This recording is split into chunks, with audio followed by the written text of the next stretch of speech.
আসসালামু আলাইকুম। আমি কিন্তু একবার কথা বলবো, আপনার কথা বলতে থাকলে আর না শুনলে আমার কিছু করার থাকবে না।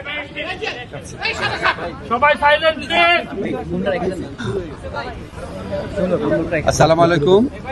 আজকে আমি বাংলাদেশের জাতীয় দলের যে ক্রিকেট প্লেয়াররা আছে ওনাদের সাথে আমাদের বোর্ডের প্রেসিডেন্ট আমিনুল ইসলাম বুলুল ভাই, আমাদের সিনিয়র একজন ক্রিকেট বোর্ডের কর্মকর্তা ফাহিম ভাই, আমাদের সচিবকে নিয়ে বসেছিলাম। আমি ব্যক্তিগতভাবে ক্রিকেটের অনেক বড় একজন ভক্ত।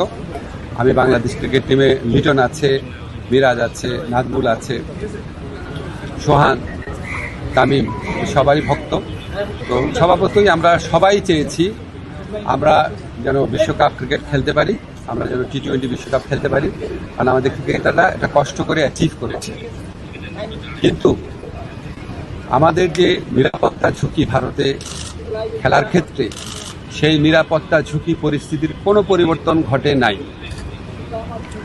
আমাদের যে নিরাপত্তা ঝুঁকির যে আশঙ্কা তৈরি হয়েছে, এটা কোনো বায়বীয় বিশ্লেষণ বা ধারণা থেকে হয় নাই, এটা একটা সত্যিকারের ঘটনার থেকে হয়েছে, যেখানে আমাদের দেশের একজন সেরা প্লেয়ারকে উগ্রবাদীদের কাছে মাথা নত করে ভারতীয় ক্রিকেট বোর্ড তাকে ভারত থেকে বের করে দিয়েছে, সোজা কথা বের করে দিতে বলেছে।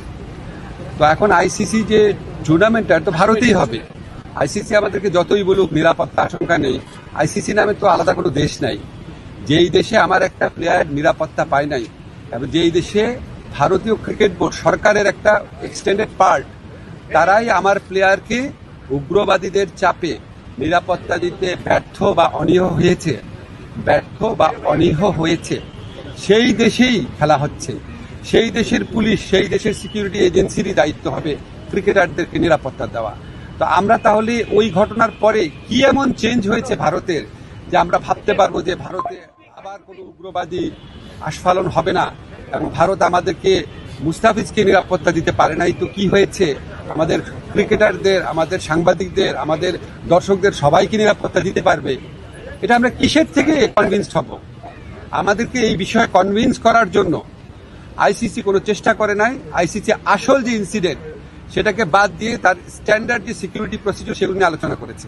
যেখান থেকে গ্রিভান্সটা, সেই ঘটনা নিয়ে আইসিসি কোনো স্ট্যান্ড